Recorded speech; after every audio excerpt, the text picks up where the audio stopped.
Hello, my name is Morgie Bear. First name Morgie, second name Bear.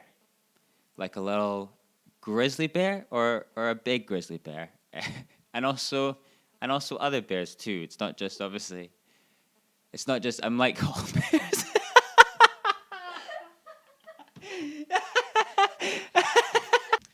So my name's Morgan, and I'm going to be hosting the Contour Collective's Derailed Podcast. Our original intention with these podcasts was we're actually going to do something outside on the trails, but obviously with this second lockdown, that's not going to be possible for a wee while at least. So we're just moving everything online. We've made some sets, we've got the laptops, we've got some microphones, and we're just going to go ahead and try and do something interesting.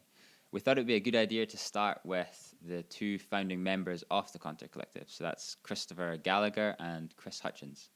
This first episode is with Hutch. We go into what inspired him to get into riding. We go into what racing added to the experience of mountain biking for him, what his plans are for the Contour Collective, and what his general ambitions are for the future. How he plans to make mountain biking more accessible for everyone through this Contour Collective. If you do like the episode, it would mean the world to us if you could like and subscribe, comment with any feedback you have, share with your friends, all that kind of stuff. So we're going to jump in now to my conversation with Hutch. Cool. Good to go. Hutch, how are you? Excellent.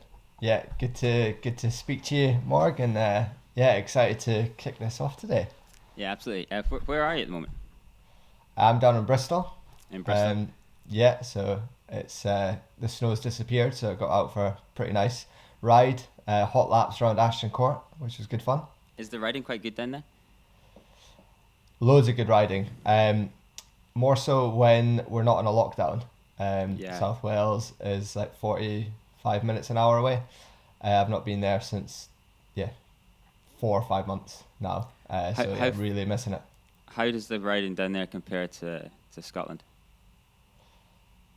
It's pretty similar in places actually. So you've got places like Risca and Avan Masks and stuff, which are pretty similar to Innerleith and a bit tighter trails. But then you've got loads of really well manicured, superbly built like flow berm trails everywhere. So in some respects, I'd say the standard of building's higher than in Scotland, but there's maybe not quite the drop, so you don't get like the long descents. But yeah, that's kind of the funny thing about Scottish riding is it's all reliant on. There's a whole infrastructure up here of riding, and it's almost entirely reliant on just locals going to build trails, which is probably quite unusual, I think. In terms of around the world and stuff. Yeah, exactly. So do you prefer or do you like riding those kind of built trails down there? It's taken a lot to adjust to, I think, growing up and living in Scotland for so long. Is there more jumps? Do you think you've gotten any better at jumps since you moved in? I'd like to say so, but yeah, I've maybe perfected the turn bar slightly more, but it's I've hit bigger jumps down here, I think. Yeah, totally. You mentioned lockdown. I wondered how you feel about this second lockdown and how you're coping with it.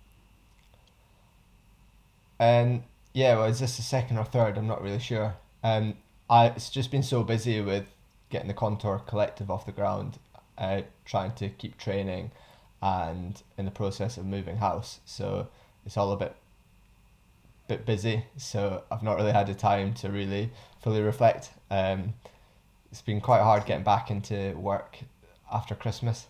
It's going to be a pretty strange time, I think, the next 4 to 6 weeks, but I've got loads to focus on, and that's the exciting bit. So. Yeah, absolutely. Okay, so I want to go into your background a little bit and just talk. I'm particularly interested because the Contour Collective's mission is to inspire people to get out and ride and to make riding more accessible to people. So, and we're going to be putting out content with that intention to inspire people to get into mountain biking, into the outdoors. So I wondered, was there any anything you saw, anything what did you see or were exposed to that got you into mountain biking in the very first place? Can you think of, is there anything in particular? Yeah, no, absolutely. So when I was about 9 or 10, there was a Scottish mountain bike race that came to the village I grew up in the west of Scotland. So I grew up in a little place called Benderloch, and it was one of the early Scottish cycling mountain bike series events came to Ben Laura, and that was really like a catalyst for just loads of guys, and it just got the scene going in the village. So that without that event coming to the village, me, Cathro, Phillips, like loads of guys who went on to, I guess, race at like World Cup level, just would not have got into mountain biking. So you all were at that same. So were you just watching, or did we were you just compete? watching, and then we saw like there was presence in the village. You had Stu Thompson, Crawford Carrick Anderson, Chris Ball, probably all these like fast elites at this race.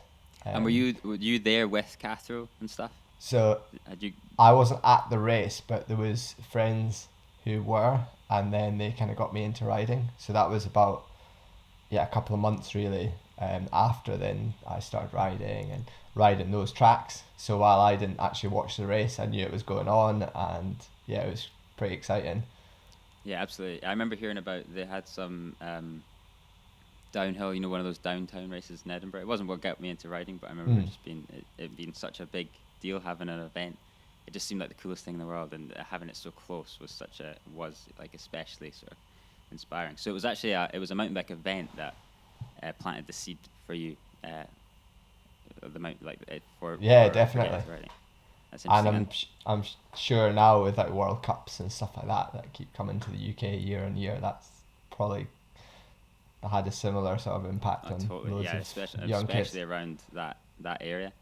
From Totally, last time, yeah. Lachlan Blair's a celebrity at his local primary school. They all go around getting his autograph and stuff every year. How long was it? How long were you riding for then? How old were you at that event? So I would have been 9 or 10. So did you get? I started riding at 10, and then started racing. And then you started racing. How long afterwards? Like 6 months after. Really? It was pretty quick. Yeah, I don't know why. And what was it that inspired you? You obviously were keen almost immediately to start competing. What was it? Do you think that? What was the thing that was making you want to compete at it as well as just do it? I think any sport I've done, I've ended up competing at. So I played rugby, a tiny bit of football. I was pretty useless at football, and played shinty as well. So for those who aren't in Scotland, shinty's I'd say it's an aggressive form of hockey without many rules, and it was great fun. So I played in the primary school team, and we did really well in the leagues. So I always had that sort of competitive. You practice, and then you take that and you apply that practice in a competitive way. So you had that sort of just drive to compare what the work that you've been putting in to everyone else. And it was almost a way of sort of comparing yourself. Totally. It was a different way of, and then just going with my parents to these races. It was quite exciting. Just a good little adventure. Absolutely, yeah. What do you think then racing for you added to the experience of riding? So it gave it structure in the year, which was nice, and just a good time going away with my dad most of the time, and my parents would come along. So it then quite quickly became this social sort of activity for them, as well as for me, the kind of the competitive side, and you were riding with your mates. And Ben Cathro, his dad started up the Iona shop team, so then his dad sort of provided some race tops, and it just felt like this cool little group of riders. There was four of us on the team, just Iona shot team, so James and Andy Phillips as well as Ben and myself, and then it just was just a good group feeling. So it was almost a bit of the racing important. itself was a bit of an adventure, especially when you were younger and there wasn't, you could actually go to the races with your dad. You were going to different places each time. It's a different thing each time. Yeah, and you're traveling around the UK, so for me as a 10, 11-year-old, going down to England was super exciting, especially when you could go and ride your bike in a new track and a venue, and it's like, okay, well, what are the tracks like here? They're not we just kind of kicked in trails, but you get to ride proper big tracks, race tracks, which is absolutely. cool. Yeah, I forgot actually that it was that was the best. That was when I started actually riding different places and stuff. Was when I started racing, because it's the best excuse for your parents. Like, I actually entered this thing. What was it like? It wasn't always a muddy rut. No, exactly. Yeah, you could actually go on some built trails. Yeah, completely. What was your relationship with Cathro like then? Were you guys quite competitive with each other? What was it like racing with him all the time? Yeah, we were pretty competitive together, but then we were such good mates that certainly for me, I was always like super pleased to see Ben do well. Hopefully he was the same. And who was? But yeah, it was good. Did you, because especially when you're in your teens, people sort of fluctuate like performances, and it's not really until you're a little bit older that you start to settle down and you see like, oh, like, okay, that person's a lot better than I am. Yeah. Or like, oh yeah, okay, I'm kind of ahead of this guy. So where were you, and how did you and Castro compare as you grew up? We were a year apart, so it was quite hard to compare. Certainly when you're younger, you've always got. Younger? Yeah, I was a year younger, so I guess so. I stepped up into youth a year early, because I'd won the juvenile, and I don't know if it was maybe a bit cocky at the time, but it didn't come. It wasn't really a thought, but I just wanted the competition, and I also wanted to push myself against Cathro and Brendan and Rich Thomas and those boys, Lee Pincher and a few others. So I moved up a category, just I guess to push myself further.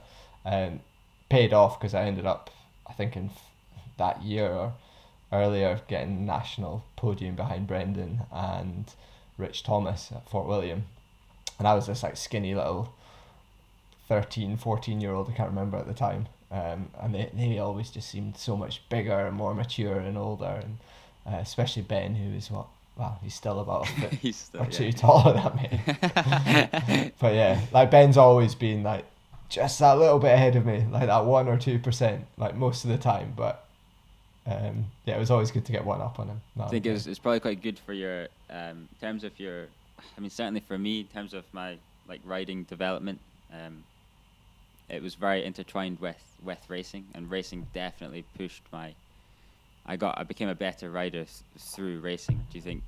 I mean, I'd imagine you were the same. I think so, yeah. But then the amount of time we would just after school go up the mountain or go up the hill, and we'd always just be sessioning and pushing each other and trying to ride a corner faster. So I guess the progression came there. But then there was always we've got a race in 2 weeks. We need to go up the hill and build something harder, or we'd build the death track or something like that, just to try and progress our riding. That's a good point, actually. It's almost like the thing.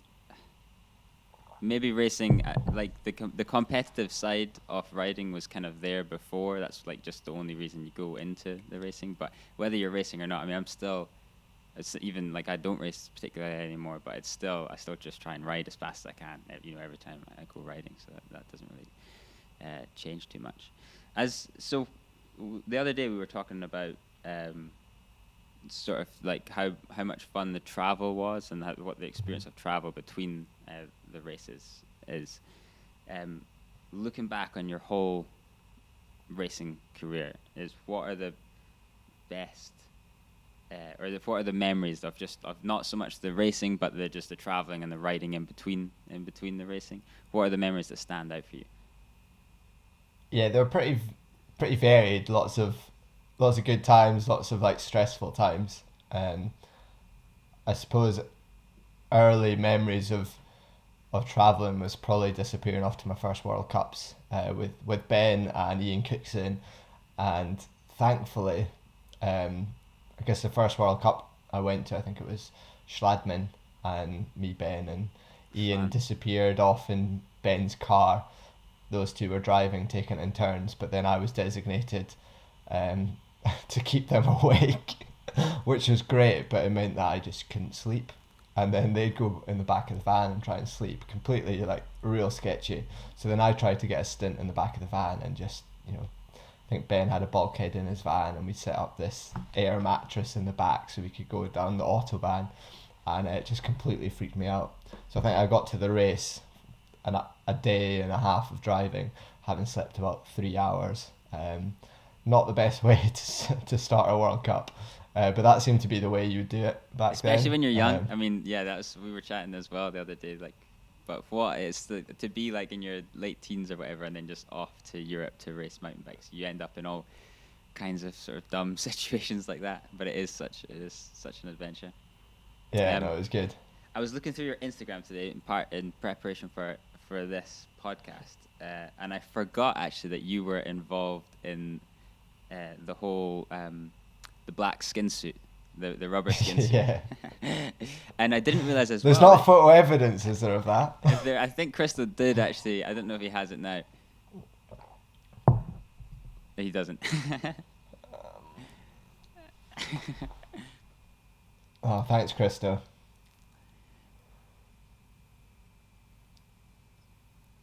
I can't see it, so that's great. We're so getting used to Zoom. Can you see it? No. No. It's so different. Morg's back. He's back now. Was that my internet connection? Yeah, I think it just fizzed out. Can try again. Okay, yeah. We were talking about your rubber skin suit at the 2008 Fort William. It was the World Cup, wasn't it? Yeah.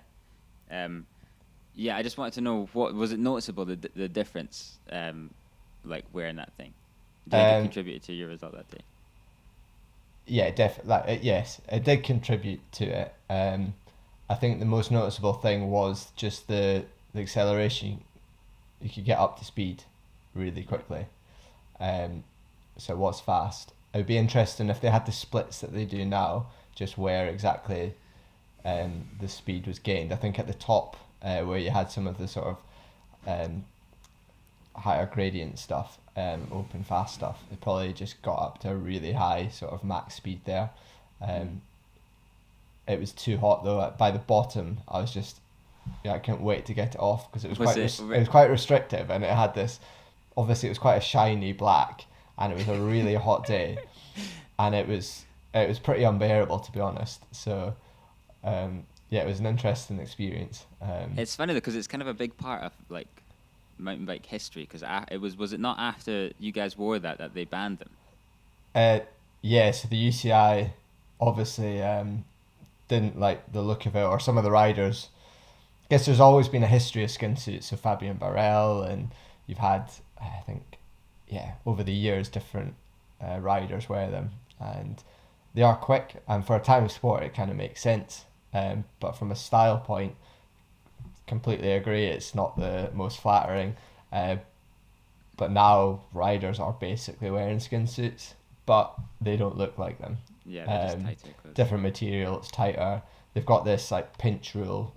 I don't know how they, obviously it's all elastic or so it was good fun to do it, and it's kind of cool to be part of that mountain bike history. Absolutely, yeah. So away from racing then now, I wanted to ask, aside from any, like, we've been talking with the Content Collective quite a lot about the difference mountain biking has made to all of our lives, and a big thing for all of us has been the sort of social aspect of it. And when we say that it's shaped our lives, partly what we mean is, like, if you just look at our friends and they're all mountain bikers, so it's easy to say. I was going to ask you something like, how has it shaped your life? But it's very hard, actually. It's obvious, like, how it's shaped our lives in regards to relationships. And then also in regards to any sort of, like, achievements that we've made, you know, or you've made through it or whatever. So aside from those things, I wanted to ask, like, what do you think mountain biking, in a sort of purest sense, has added to your life?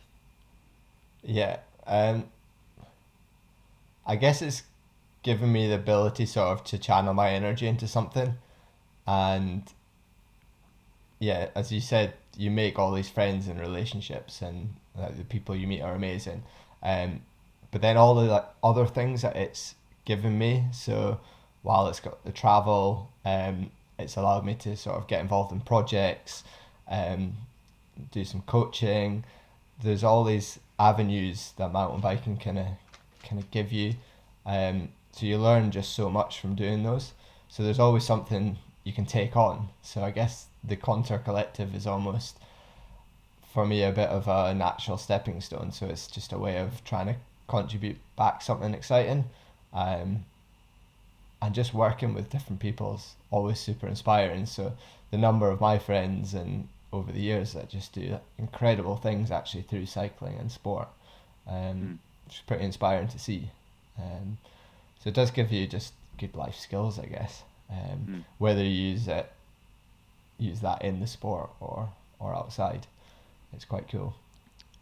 Yeah, I think so. Yeah, for me, it's like it's just a constant, regardless of anything else that's happening. Like, the actual rides themselves are just like whatever else I'm doing or whatever else is going on in my head or in my life. It's like just getting out on the bike and being in the woods and just chasing your friends down the trails is just like, it like punctuates in my life, you know, in a way that that nothing else quite does. And it's grounding, you know, each time. Like, never go out and you never go out and think, oh, I wish I didn't go riding. No, exactly. You always go out and come back and think, that was good.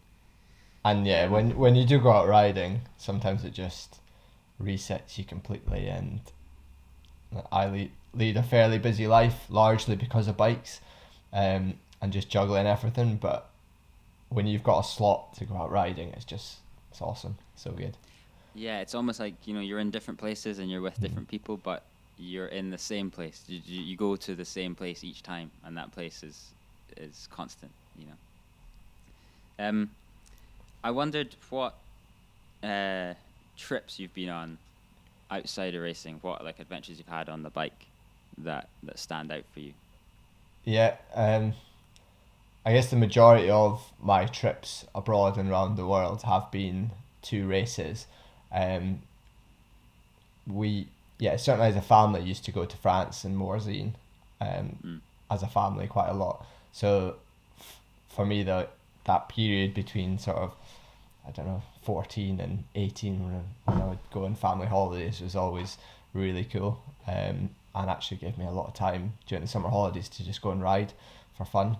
And then I guess later life, like more recently, most of my trips have been racing. A couple of standouts, I guess I went to Teen a couple of years ago just for a fly-in, sort of 4 or 5 days, and that was really nice because it was just, went across with Pete Scullion and in the mountains, riding new trails, good mix of stuff.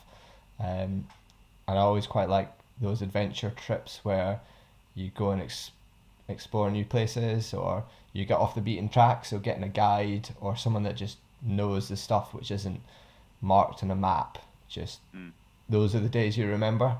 I think you can go park laps all day long, but for me the standouts are always the unique rides.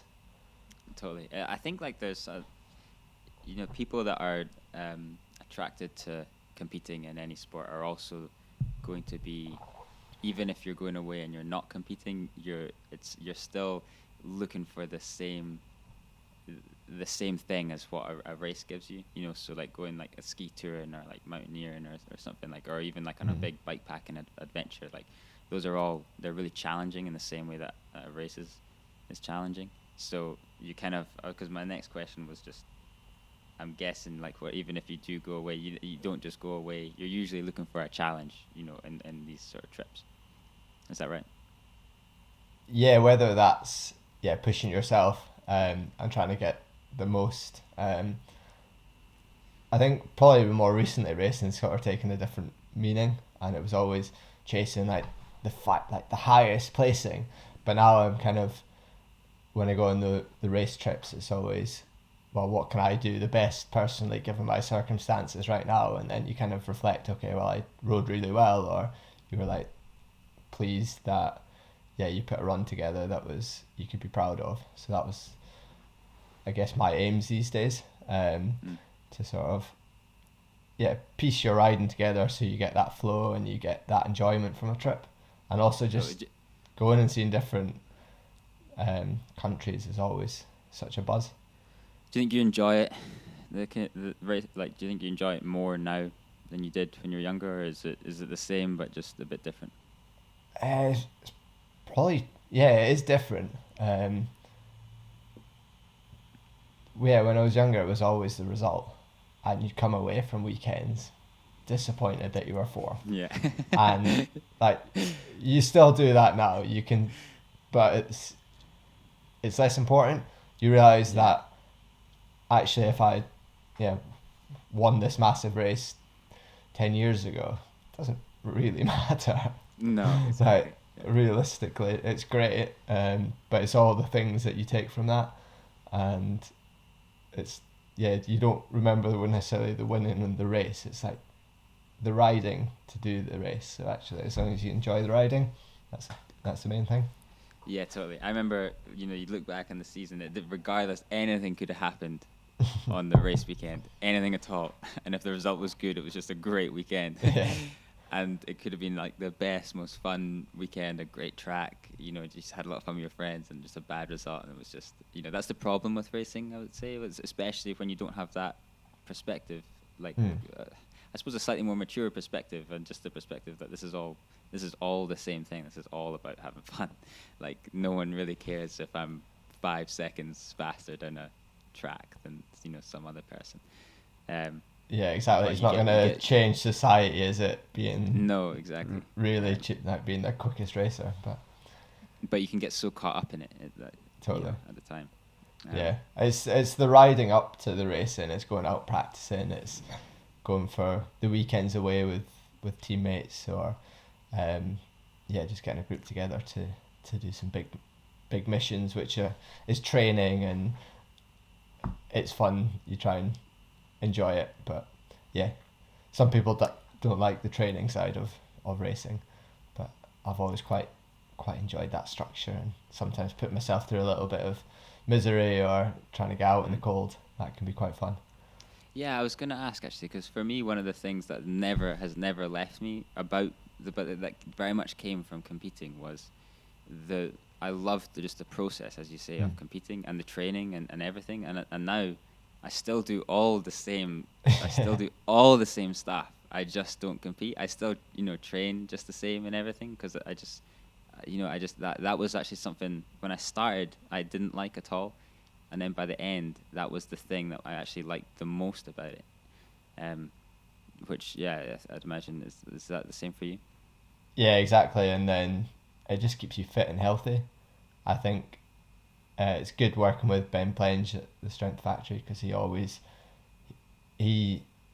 goes for the long game, so he's very conscious at trying to look after you as an athlete.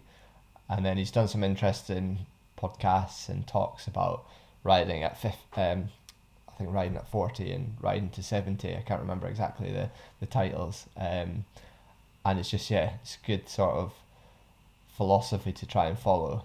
I want to be riding when I'm 70, maybe 80. We'll see. Maybe not racing at that point, but who knows. So do you think have you shifted your training a little bit more with that like longevity in mind now? Now you're training to still be riding in 20, 30 years.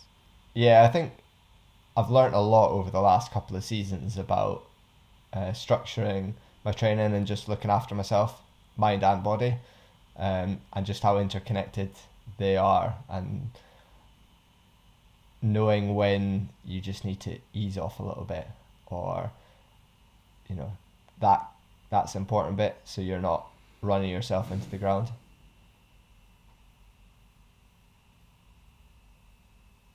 Yeah, I think I lost you for a second there. That might just be my internet, probably. Yeah, got you. Yeah, I think you have yourself anyway.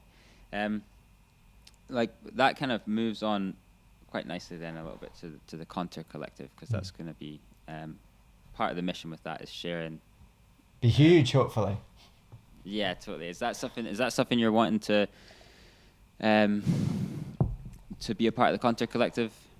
The kind of I've lost you, Morg. You might have to do that again. Riding and training with like longevity in mind. Is it just mine? Is that Borders internet? Honestly, it's terrible. All right, it's good now. Yeah, I was asking, is that something you're wanting to share through the Contour Collective? This like slightly changed mentality of riding and training for longevity. I don't think it's necessarily a specific point I want to share. I think it is an important one that everyone should sort of understand, or certainly explore as an idea. And I think, everyone rides for a different reason. And if that's racing, then you're riding at a fairly high sort of intensity, or you're pushing your body quite hard, and if you do that without sort of considering everything else that's going on in your life, then you're either going to stop enjoying it, which I might have done maybe 2 seasons ago. I just kept crashing and just not getting results, and that's almost at that point I had to go, well, I love racing, but I'm not loving racing as I'm approaching it now. So you kind of just have to understand, why you're riding. So hopefully through the Contour Collective, it's, everyone's, hopefully what we're doing is going to give everyone a sort of a way of helping them through their journey through mountain biking, wherever it's at. If you're a beginner coming into it, or even if you're more advanced and wanting to race, it's little tips here and there just to help you along the way, hopefully.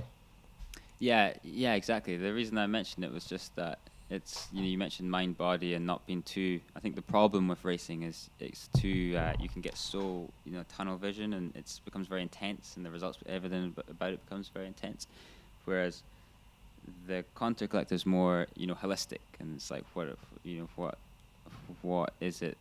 Why are we riding? And focusing on that, and that kind of helps you not get trapped in that I came 10th instead of 9th. And most people out there, most riders aren't going to go to a race, but I think racing's great fun to do, and it pushes you on as a rider. So you've got huge events like Ardrock, or I guess that's one of the biggest in the UK. That's definitely worth riding. The tracks are superb, quite challenging at times. So there's a lot of people that want to try racing but maybe don't want to do too many, and there's so many people coming into mountain biking just now. So just where do you start? I'm always getting questions from friends and others who just they might ride a bit of road, but how do you get into mountain biking? Where do you go? What kit do you need? And hopefully just supporting those people will be a really sort of positive thing that we can do through the Contour Collective. Yeah, absolutely. So, in terms of the Contour Collective, then I was wanting to talk to you about your relationship with Crystal, and I wondered if you can remember the first time you met him.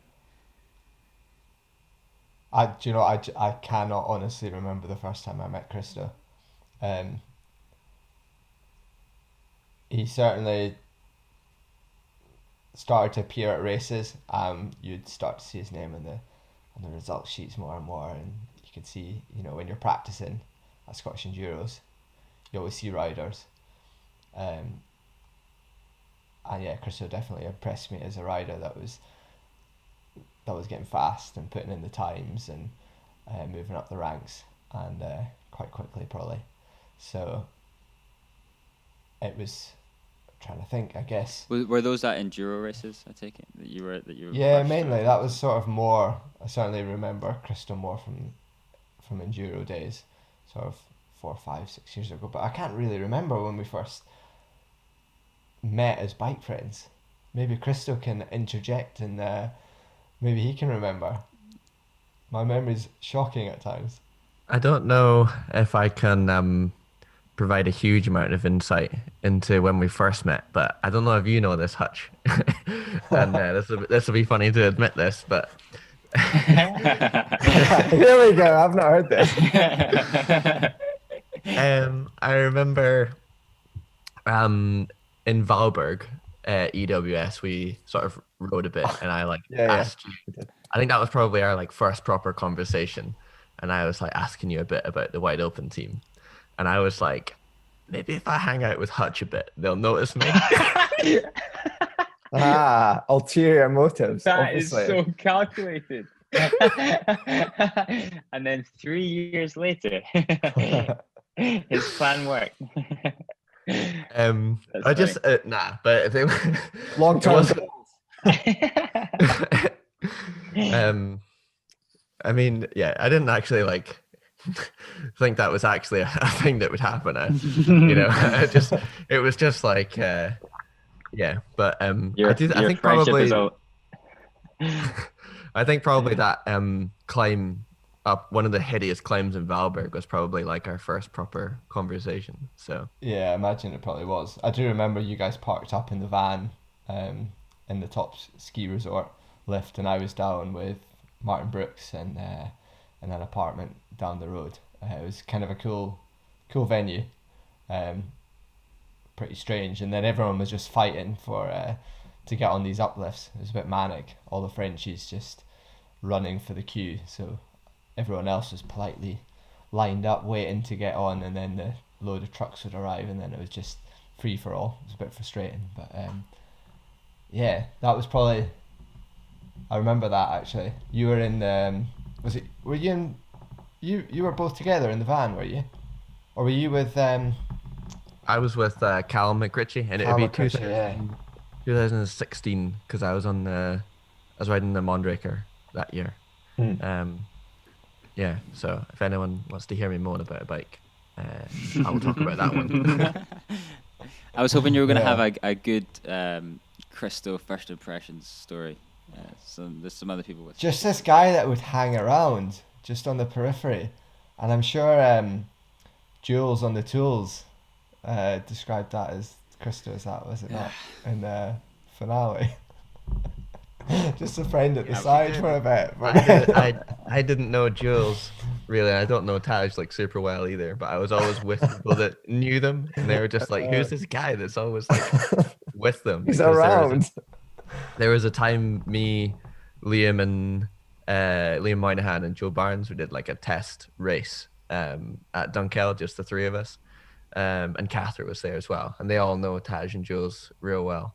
And like we did like a fake podium in Taj's workshop, and like I'd beat them all at the fake race, and they must have been like, "Who is this guy that's just like hanging about?" And they like took a photo of us eating a chippy on a fake podium and stuff. I remember that. But yeah, Christo definitely caught my eye as a rider. Probably around Valberg through that season, and then wide open team was looking for another enduro rider. So that was a good opportunity to put Christo forward, try and get him on the team, and I knew I'd be up for travelling with him and practicing and racing, and the rest is history. And Bike so friends, and then I've even stayed at his flat, so we're more than bike friends. and your flat friends too. Why did you want him involved in this idea you had of a Contour Collective? So I think our values sort of aligned, and when you travel with people, you speak about all sorts and the reasons you get into biking, and trips have always been great fun. So he's been, good teammate, and that kind of, it was a natural move. And then I guess at another level, our skills and approaches to things, they kind of complement each other. They build this sort of quite good team. So that works. He's got good communicator, so you always know what's happening, and he's organised as well. So I think there's been a lot to do to get the Contour Collective off the ground in a really short space of time. So you wouldn't be able to do that with just someone who's going to mess around. And while we want to make it fun, it does take a fair bit of effort to just speak with people and just get ideas down. So just like good team blend of his sort of ability to get things done and the fact that you knew he'd be aligned on the concept. Yeah, and then like fast racer, but Chris was also coached as well and worked with Dart School and bass, and he just really understands like that pathway through just riding or racing. So I think that's quite an important thing to have for what we have planned. I didn't realize as well until today, just looking on your Instagram, that you're also you work as a coach and guide. You can guide and coach. Yeah, I can, and I guess for about a year I was coaching when I lived up in Aberdeen. So when I basically quit my job as a project engineer in 2016. I was working in the oil industry, so I decided I'd take the jump. I had a business idea that I wanted to pursue, and then also to try and support myself financially, and also I just really enjoyed it. I started coaching, so I set up just a bit of a business up in Aberdeen for that year, and then I realised it was going to be really hard to continue to coach and race. So then that's when I sort of decided, okay, I need to somehow earn enough money to keep on racing and do something that I enjoy for work as well. So that's when I moved back to engineering and project management, and I really enjoyed coaching though, because you get really good feedback from people quite quickly, and when you see people improve over a few hours even, or over sessions, it's like super satisfying.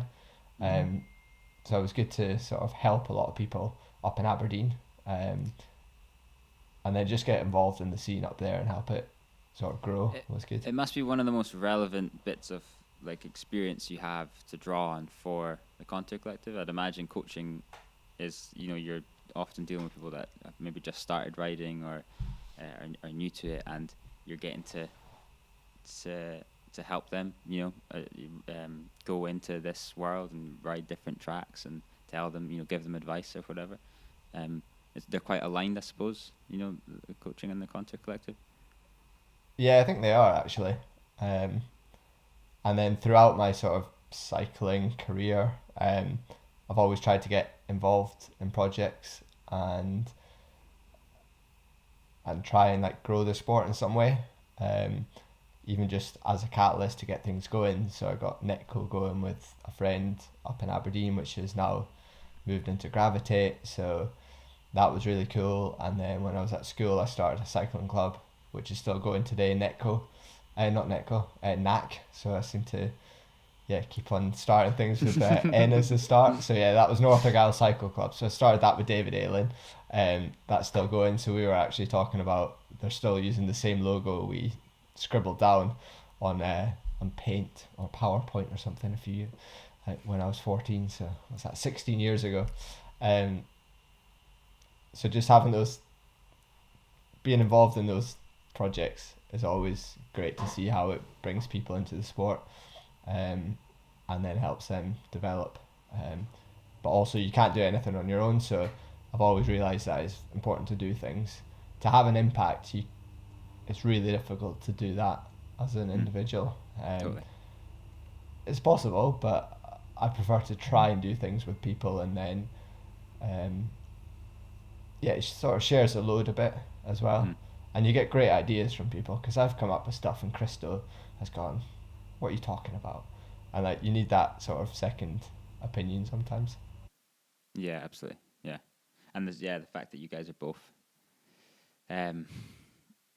both got coaching experience, which is going to help you reach out to newer people in the sport and help them in their sort of riding progression, and you both share the same values. It's going to make and with the platform, hopefully, you can reach lots more people than you might have if you stuck with with coaching alone.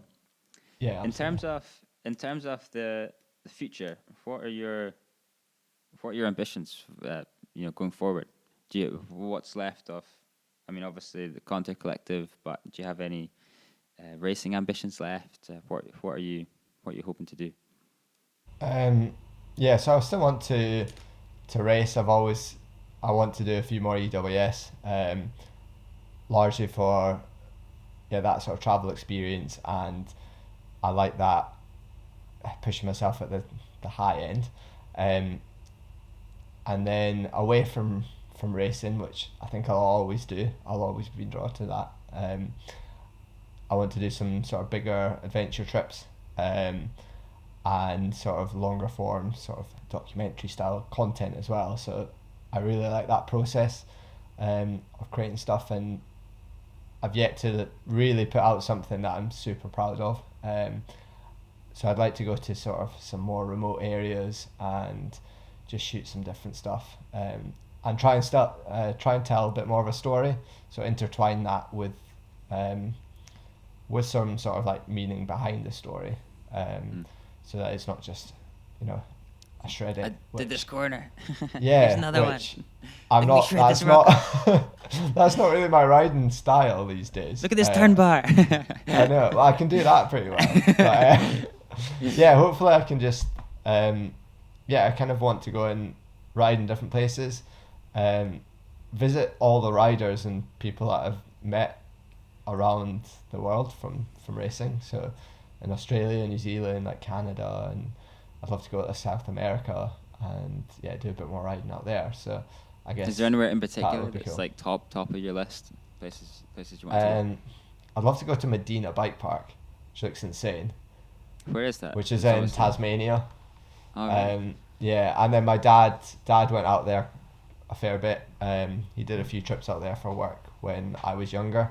So it's always been a country or place I'd want to go and visit anyway. And then this bike park looks insane, and then a friend was sort of involved in building it as well, so that would be a good place. And then for the adventure side, I really want to go and ride in Nepal or India, just to see that cultural side, ride with some locals, and just see what things are, what it's like out there. Because when me and Krista went to Brunei a few years ago, that was standout trip, just super memorable, and totally different, so that's always good.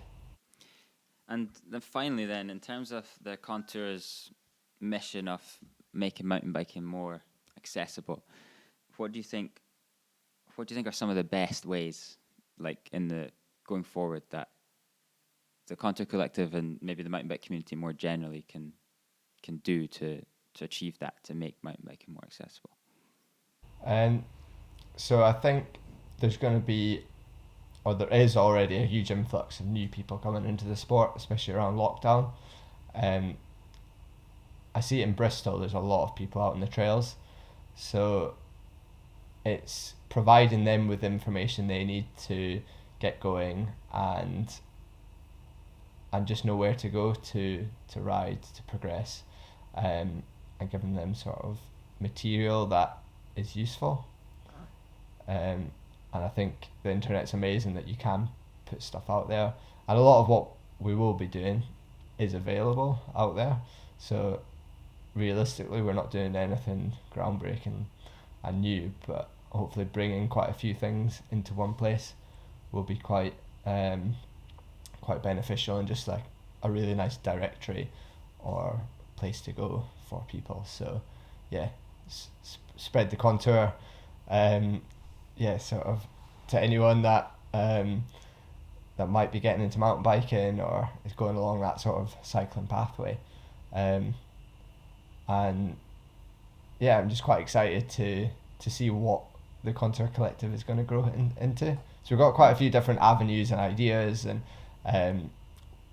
the first year we'll see where it goes. So we've got quite a lot of plan for this year, and it's got to be manageable because it's not quite, it's not a full time thing for any of us. So it's a bit of a hobby at this stage. So we'll see where it all goes. We're putting a lot of time into it, the three of us. So it's quite exciting. It's super exciting, yeah. I mean, that pretty much rounds off all the questions I have for you. But I think everything. I think the Contour's mission is something that we're all obviously inspired by, and something I'm really excited to be a part of, and I'm grateful that I am a part of it, and I'm looking forward as you. I think it's interesting to see how is it gonna evolve. It's exciting. Yeah, it's good to have you on board, Morg, and I'm excited to see what stuff comes out of what you're putting together as well. So I think trying to get insight from other people's really important because everyone's got a different perspective and has had a different journey. So I think you can learn so much from other riders as well at different levels, or either riders or people in the industry. So yeah, I'm excited to see what content we can put out through the podcasts, and just help everyone on their biking journey, whatever it is. Yeah, exactly. Cool. Thanks so much. I think that's everything. Awesome. We'll catch you soon. See you later. So we hope you enjoyed that episode. If you did, it really would mean the world to us if you could like, comment, subscribe, give us any feedback you have, ask us any questions you have. We're going to be releasing one of these every Thursday for at least the next 5 weeks. So stay tuned for more, and really genuinely thank you for watching.